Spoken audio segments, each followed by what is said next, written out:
9월 23일 목요일 새벽기도 시작하겠습니다. 히브리서 12장 11절에서 13절까지 말씀입니다. 무릇 징계가 당시에는 즐거워 보이지 않고 슬퍼 보이나 후에 그로 말미암아 연단받은 자들은 의와 평강의 열매를 맺느니라. 그러므로 피곤한 손과 연약한 무릎을 일으켜 세우고 너희 발을 위하여 곧은 길을 만들어 저는 다리로 하여금 어그러지지 않고 고침을 받게 하라. 아멘. 추석 명절 연휴 동안 잘 쉬셨습니까? 즐거운 시간들 다 가지신 줄 압니다. 이제 며칠 쉬었던 새벽기도 히브리서 강의를 계속하고자 합니다. 11절 말씀, 무릇 징계가 당시에는 즐거워 보이지 않고 슬퍼 보이나. 그렇죠.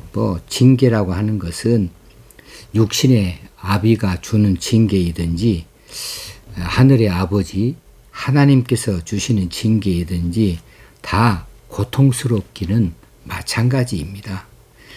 징계 받을 당시에 징계를 받으면서 그것을 즐겁다고 신난다고 정말 행복하다고 그렇게 말할 사람이 어디 있겠습니까? 다 징계 받을 당시에는 눈물도 나고 한숨도 나올 수밖에 없는 것이지요. 그러나 이 징계가 필요하기에 하나님께서 그 자녀들에게 주시는 것이라 이렇게 생각한다면 당시에는 그 의미를 잘 깨닫지 못해서 불평도 될 수 있고 또 눈물도 고통도 될 수 있겠지만은 나중에 되돌아보고 나면 그때 징계받은 것이 오히려 약이 되어졌다, 나에게 귀한 복이 되어졌다 하는 것으로 나중에서 깨닫게 되어지는 경우가 많습니다. 그래서 그 다음 구절에 후에 그로 말미암아, 이 징계로 말미암아죠.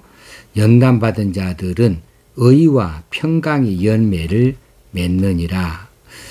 이 징계로 말미암아서 마음이 연단되어진 자들은 의와 평강의 열매를 맺는다 그랬습니다. 여기서 의는 예수 믿을 때에 의롭게 되어지는 그 의인이 아니고 마지막 결론적인 의입니다. 신앙의 모든 경주를 다 마친 다음에 하나님께서 그 사람에게 주는 완전한 의라고 말할 수 있겠어요. 성도가 맨 마지막에 궁극적으로 이르게 되어질 구원의 상태, 그때에 받게 되어지는 호칭 의롭다라고 하는 것을 말하고 있습니다. 이 의를 바울 사도 같은 경우는 의의 면류관이다 이렇게 호칭을 한 바가 있죠. 의의 면류관은 맨 마지막에 시상식 때 주는 거 아니겠습니까? 모든 경주를 성공적으로 잘 마치고 승리한 자에게 주어지는 면류관, 그 면류관의 이름이 의라고 하는 면류관이었습니다.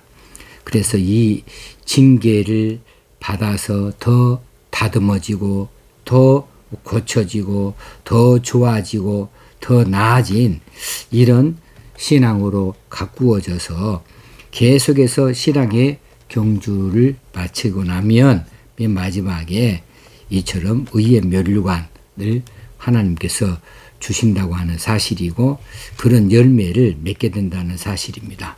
평강도 마찬가지입니다. 의와 평강의 열매를 맺느니라 그랬는데 이 평강의 열매도 마찬가지로 최선을 다하여서 신앙의 경주를 다 마치고 마지막에 승리하는 자에게 주어지는 승리한 자가 받게 되어지는 이런 휴식, 이 천국에서의 휴식, 이것을 현강이라 할 수 있겠습니다. 하나님께서 신앙의 경주를 모두 마치고 난 그 승리한 성도에게 주시는 완전한 평강, 이제 더 이상의 어떤 고된 훈련도 없다, 어떤 땀이나 고통도 없다는 사실이죠. 그래서 연단 징계로 말미암아서 연단받은 자들은 의와 평강의 열매를 맺느니라. 그런데 사실은 의와 평강의 열매라고 하는 것이 따로따로가 아니고 한꺼번에 주어진 것이에요. 문법적으로 보면 의라고 하는 명사하고 평강의 열매라고 하는 명사 구가 동격으로 이루어져서 구성되어져 있어서 의라고 하는 평강의 열매를 맺느니라 이렇게 해석할 수 있거든요. 그러니까 이제 의 따로 평강 따로가 아니라 우리가 천국에 들어가서 의의 면류관을 쓰게 되어지면 그게 바로 그때부터 평강이 시작되어지는 거죠. 12절에 넘어가면 그러므로 피곤한 손과 연약한 무릎을 일으켜 세우고, 여기서 피곤한 손이라고 하는 것은 이제 이 징계를 받든지 시험에 들든지 이런 어려운 일들을 많이 만나서 손이 피곤한 상태라고 하는 거예요. 여기 이제 그 과거로부터 손이 피곤한 상태에 도달했다 그러면 손이 맥 풀렸다 이렇게 말하죠. 그러면 무엇을 쥐지도 못하고 들지도 못하고 손이 완전히 그 기능을 상실하게 되어지는 것 아니겠습니까? 그래서 손이 피곤한 상태에 도달했다고 하는 표현은 완전한 낙심의 상태, 심적으로는 낙심한 상태를 말하는 것이지요. 그래서 더 이상 이제 영적 경주, 믿음의 경주를 할 수 없다. 혹시는 더 이상 영적 전투를 할 수 없는 상태에 빠지는 것을 이야기할 수 있겠어요. 그러므로 피곤한 손과 연약한 무릎을 일으켜 세우고, 뭔가 우리가 걷든지 뛰든지 또 활동을 하려면 무릎이 연약해서야 아무것도 못하죠. 주저앉아 버리면 아무것도 못하는 겁니다. 그래서 연약한 무릎을 일으켜 세우고, 피곤한 손도 일으켜 세우고, 연약한 무릎도 일으켜 세워서, 이 말은 모두 다시 힘을 내서 믿음의 경주, 신앙의 경주를 마칠 수 있도록 달려가야 된다. 어떤 경우에도 징계가 있을 경우에도 또 시험을 당해서 힘들고 어려운 그런 형편 가운데 있을 때에도 거기에 낙심해서 주저앉아버리고 중단해버리는 것이 아니라, 그럼에도 불구하고 그 뒤끝에 의와 평강의 열매를 바라보면서 힘을 내서 이 피곤한 손도 연약한 무릎도 이렇게 세워서 이제 영적 경주, 믿음의 경주, 신앙의 경주를 힘써 달려나갈 수 있어야 된다는 것이지요. 자, 13절에 가보게 되면 너희 발을 위하여 곧은 길을 만들어. 그냥 계속하겠습니다. 저는 다리로 하여금 어그러지지 않고 고침을 받게 하라. 이거 좀 어려운 대목이에요. 이 대목이 좀 어렵죠. 이해하기가. 너희 발을 위하여 곧은 길을 만들어 저는 다리로 하여금. 그러니까 이 발은 어떤 발이냐 하면은 저는 다리로 연결되어지는 이 발입니다. 저는 다리라고 하는 것은 절름발이를 말합니다. 불구를 말해요. 신약성경의 다른 쪽에서는 앉은뱅이를 표현할 때도 이 단어를 써요. 그런데 오늘 이 본문에서는 절름발이 절뚝거리는 이 다리를 말할 수 있겠습니다. 이 절뚝거리는 다리에 붙어 있는 이 발은 얼마나 그 기능을 제대로 할 수 있겠습니까? 자칫 잘못하면 이 발이 접질러질 수가 있어요. 발을 삔 수가 있어요. 왜냐하면 저는 다리이기 때문에 그래요. 절름발이기 때문에 그래요. 그래서 여기에 이 발은 정상적인 발이 아니라는 사실이지요. 너희 발을 위하여 곧은 길을 만들어야 된다. 지금 이 저는 다리가 절름발이로 갈 때에 이 길이 울퉁불퉁하고 혹시는 자갈이 깔려 있는 것처럼 이렇게 길이 험하게 되어져 있으면 그 발이 바르게 내디딜 수가 없는 거죠. 그 발의 위치를 제대로 잡을 수가 없어요. 자칫 잘못하면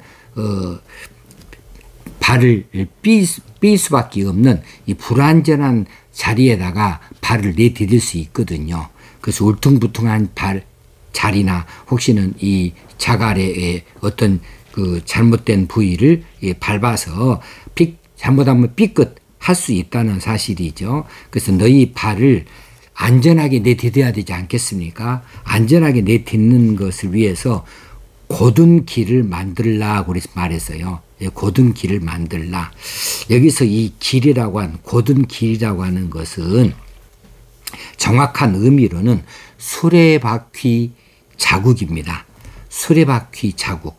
수레바퀴가 지나간 자리들은 이미 그 길이 단단해졌어요. 계속해서 수레바퀴가 지나가고 나면 그 길은 바닥이 단단해진 바닥이 되겠지요. 근데 곧은 길이라고 하는까지 연결해 내게 되어지면 이제 이 저는 다리로 걸어가지만은 그 발이 잘못해서 잘못 내딛어지지 아니할 수 있겠지요. 그래서 그 다음에 연결되어진 것이 저는 다리로 하여금 어그러지지 않고, 여기서 어그러지지 않는다. 자, 저는 다리는 절름발이라고 했습니다. 절뚝거리는 이 다리라고 그랬어요. 근데 이 다리가 어그러지지 않는다 말은 발을 삔다. 어그러진다는 말은 발을 삔다는 말이고, 발을 접지르다 이렇게 말하죠. 우리가 말할 때에 발을 접지르지 않도록 이 말이에요. 그래서 저는 다리로 하여금 발을 접지르지 않도록, 발을 삐지 않도록 고침을 받게 하라. 그렇게 여기서 고침을 받게 한다는 말은 곧은 길을 만들어 가는 것이 고침을 받는 것이지요. 만약에 절뚝거리는 이 다리를 가진 사람이 그 발을 잘못 내디디게 되어지면, 길이 울퉁불퉁해서 잘못되어지면 그 발이 접질러 넘어지게 되어지고, 그렇게 넘어지게 된다면 상체가 이제 한 군데로 쓰러지게 돼 있죠. 그래서 큰 타격을 입게 될 수 있습니다. 심한 경우에는 다시는 걷지 못할 수도 있다는 사실이지요. 이 말은 지금 여기서 너희 발, 저는 다리 이렇게 나오는 이 다리나 발은 약한 신앙을 가진 사람들을 말하지요. 이 절름발이 신앙생활, 영적 전투에서 적극적으로 싸우지도 못하고 나서지도 못하고 슬슬 피해요. 또 어쩔 때는 또 잘 따라가요. 이래서 신앙의 변두리에만 있습니다. 변두리에만 들락날락 하는 사람, 왔다 갔다 하는 사람, 이런 사람들이 신앙에 있어서 절름발이다, 이렇게 볼 수 있겠습니다. 이 히브리서의 수신인을 생각한다면 다시 유대교로 돌아갈 가능성이 있는 히브리인들, 그 사람들을 말하죠. 그 사람들이 지금 절름발이 이 다리를 가지고 있고, 이 사람들이 늘 넘어지기 쉬운 사람들이라는 사실이지요. 그리고 그 사람들이 지금 피곤한 손과 연약한 무릎을 가진 사람들이지요. 그 사람들에게 피곤한 손과 연약한 무릎을 일으켜 세우고, 힘들고 어렵지만 너희들 그런 시련이 있고 그런 하나님께서 주시는 이런 연단이 있을 때에 하나님께서 주신 줄 알아서 그런 모든 연단들, 그런 모든 징계들 이겨내서 나가야 되는데, 너희 발을 위하여 너희 발이 편안하게 제자리에 잘 디딜 수 있도록 곧은 길을 만들어 가야 된다. 그래서 저는 다리, 이 다리가 지금 전다라고 하는 것은 신앙생활이 울퉁불퉁 규칙적이지 못하는 것이다. 적극적이지 못하다. 이랬다 저랬다 한다는 것을 말했어요. 그런 사람 이 다리가 어그러지지 아니하도록, 그래서 발을 삐거나 접질러지지 아니하도록 그렇게 고침을 받도록 해라. 잘못하면 넘어져 버리면 다시는 일어나지도 못할 수가 있다. 신앙을 완전히 저버릴 수가 있다. 그래서 약한 신앙을 가진 자들로 하여금 더 이상 실족하지 아니하고 고침을 받도록 단단하고 곧은 길과 같은 그런 안정된 신앙생활을 하라고, 그렇게 살라고 말해 주고 있습니다. 자, 곧은 길을 만들려고 하는 것은 조금 더 비유이니까 이 비유를 적극적으로 해석해 보면, 핍박 가운데에 있기 때문에 영적으로 나약해져 버린 이 유대교 출신 이 교인들, 그들이 영적으로 나약해져 있습니다. 영적 전투에서 그렇게 무관심하게 되어집니다. 그래서 그냥 영적 전투에서 쉽게 져버려요. 나서지도 못해요. 올바른 신앙 생활에서 그냥 이탈해 버려요.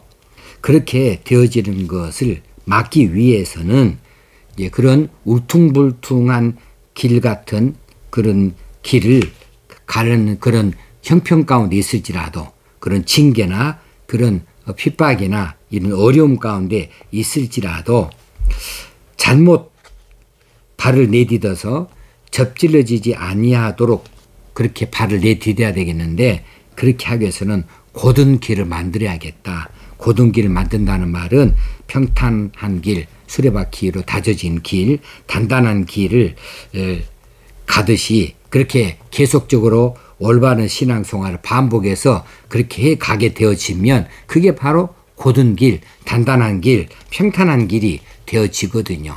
이것이 이제 거의 습관화 되어버리는 것을 이야기하고 있습니다. 그렇게 되어지면 웬만한 핍박이 있을 때에는 달을 접질릴 일이 없지요. 이제 어그러질 일이 없는 것이지요. 그래서 너희들 앞에 있는 작은 핍박, 혹시는 핍박이라고 하는 이름으로 주어지는 하나님께서 주신 어떤 징계, 이것들은 너희들 위한 것이고 그것을 견디고 이겨내게 되어지면 의와 평강의 열매를 맺게 되어지는데, 그 의와 평강의 열매를 나중에 얻기 위해서 지금 피곤한 손이고 연약한 무릎이지만은 억지로라도 일어서라. 그래서 신앙의 경주를 달려나가라. 견뎌내라.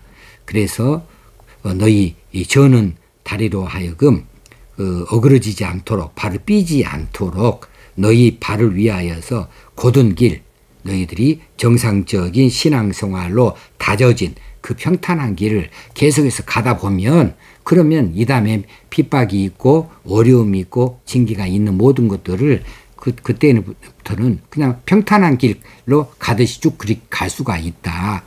그렇게 그 곧은 길을 만들어서 나아가고 저는 다리가 어그러지지 않도록 고침을 받게 할 필요가 있다라고 하는 사실입니다. 제가 설명을 어떻게 잘 했는지 모르겠습니다만은 평탄한 단단한 길을 가듯이 올바른 신앙생활 가는 것, 이것이 곧은 길을 만드는 것이다. 그러니까 한 번, 두 번 그렇게 이겨내서 가다 보면 이것이 이제는 수레바퀴 자국을 만들어내서 단단한 길을 만들어내듯이, 곧은 길을 만들어내게 되어진다. 이것이 저는 다리로 하여금 어그러지지 않고 고침을 받게 하는 것이다 라는 사실입니다. 오늘도 이런 우리 신앙생활 가운데 나약할 때에, 힘들고 어려울 때, 고통이 있을 때에, 눈물이 날 때에, 한숨이 날 때에, 그때에 하나님께서 우리를 향하여서 이제 징계를 주시는 것이 무엇인가, 징계를 바라보고 고칠 것은 고치고 또 새롭게 할 것은 새롭게 하면서 나중 일을 내다보면서 가야죠. 징계 다음에는 무엇이냐, 이 연단의 인내를 통하여서 그 다음 얻어지는 의와 평강의 열매를 우리에게 주시는데, 그러기 위해서 우리의 피곤한 손 그리고 연약한 무릎을 세우고 우리 다 나아갈 길을 달려갈 수 있어야겠다. 그래서 나아가는 길을 우리가 자꾸 넘어지는 대목은 자꾸만 넘어지는데 그 넘어지는 그 자리를 넘어지지 아니하는 고든 길로 만들 필요가 있다. 그래서 하나님께서 주시는 그 길로 만들어서 달려 나아가자라고 하는 말씀으로 받아 이해할 수 있게 되어지길 바랍니다. 기도하겠습니다. 하나님 아버지, 이제 명절 후에 다시 이제 우리 신앙생활에 마음을 다잡고 이 가을에 귀한 믿음을 더 풍성한 열매로 맺을 수 있게 되어지길 원합니다. 말씀의 깊은 뜻을 알고 풍성한 열매를 맺을 수 있는 저희들 이 좋은 가을이 되게 하여 주시옵소서. 말씀과 기도와 찬송이 날마다 식지 아니하고 이어져 갈 수 있도록 도와주시고, 실제로 아침이고 낮이고 저녁이고 밤이고 말씀과 기도와 찬송의 시간을 정하여서 이 일로 인하여 고든 길 만들어 갈 수 있게 되어지기 원합니다. 그래서 신앙에 정진이 있게 하시고 저 높은 곳을 향하여서 오늘 또 한 걸음 두 걸음 더 나아가는 기쁨의 발걸음이 되게 하여 주옵소서. 하나님 영광을 거두시고 우리는 참 기쁨의 날이 계속 이어져 가게 하여 주옵소서. 성령님 곁에서 연약한 우리를 붙드시고 도우시옵소서. 예수님의 이름으로 기도합나이다. 아멘. 오늘 하루도 귀한 날로 삼아서 성공적으로 오늘 또 믿음 생활을 이어가십시다. 감사합니다.